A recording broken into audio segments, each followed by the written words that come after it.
जंग में दो दुश्मन देश बने दोस्त। नमस्कार, मैं हूं प्रिया झा और आप देख रहे हैं डेली सऊदी न्यूज। अगर आपके सऊदी अरब इकामा की वैलिडिटी एक्सपायर हो चुकी है या फिर कफील छुट्टी नहीं लगा रही है तो सीधे दिख रहे नंबर पर व्हाट्सएप कांटेक्ट करें। महज 3 से 4 दिनों के अंदर अंदर एम्बेसी के जरिए खरूज लगाकर श्योर गारंटी के साथ आपको आपके वतन पहुंचाया जाएगा।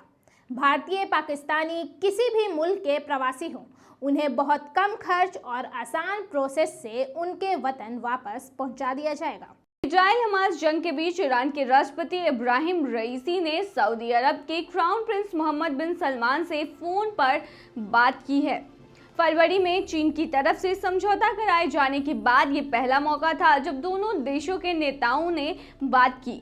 ईरान ने स्टेट मीडिया के मुताबिक बातचीत के दौरान राष्ट्रपति रईसी और सऊदी क्राउन प्रिंस के बीच फिलिस्तीन के खिलाफ वॉर क्राइम को रोकने पर सहमति बनी है। मोहम्मद बिन सलमान ने कहा कि सऊदी जंग को रुकवाने के लिए हर संभव कोशिश कर रहा है। हम इसके लिए सभी क्षेत्रीय और अंतर्राष्ट्रीय पार्टी से बात कर रहे हैं। सऊदी अरब ने इस बात पर भी जोर दिया है कि जंग में आम नागरिकों को टारगेट नहीं किया जाना चाहिए। वहीं इस फोन कॉल पर अमेरिका के विदेश मंत्रालय के एक वरिष्ठ अधिकारी ने कहा कि हम हमास के खिलाफ जंग में इजराइल के साथ हैं।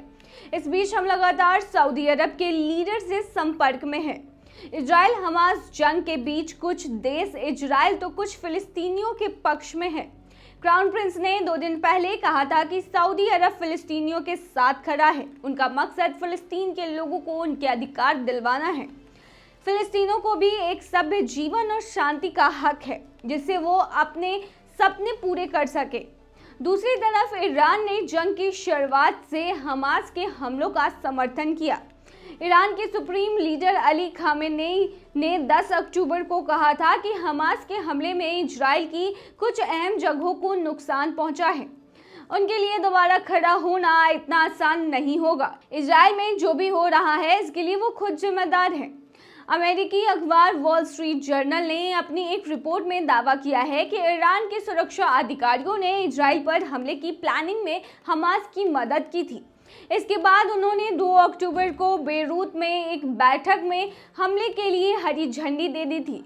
WSJ के मुताबिक ईरान के इस्लामिक रिवॉल्यूशनरी गार्ड कॉर्प्स के अधिकारी अगस्त से हमास के साथ मिलकर इजराइल पर 1973 के बाद जमीनी, हवा और समुद्र के रास्ते अब तक के सबसे कड़े हमले प्लानिंग कर रहे हैं। बता दें 7 अक्टूबर को इजराइल पर हमास के हमले के बाद ईरान में लोगों ने जश्न भी मनाया था। लोग आतिशबाजी करते हुए नजर आए थे। ईरान ने इन सभी दावों को सिरे से खारिज कर दिया था। उन्होंने कहा था कि हमास के हमले में उसकी कोई भी भागीदारी नहीं है। फिलहाल जंग जारी है जिसमें कई जानें जा रही हैं। इस जंग को बहुत जल्द ही रोकने की जरूरत है, नहीं तो हमास और इजराइल दोनों पूरी तरीके से ध्वस्त हो सकते हैं। तो ये थी तमाम जानकारी। बने रहिए ऐसी खबरों के लिए डेली सऊदी न्यूज पर।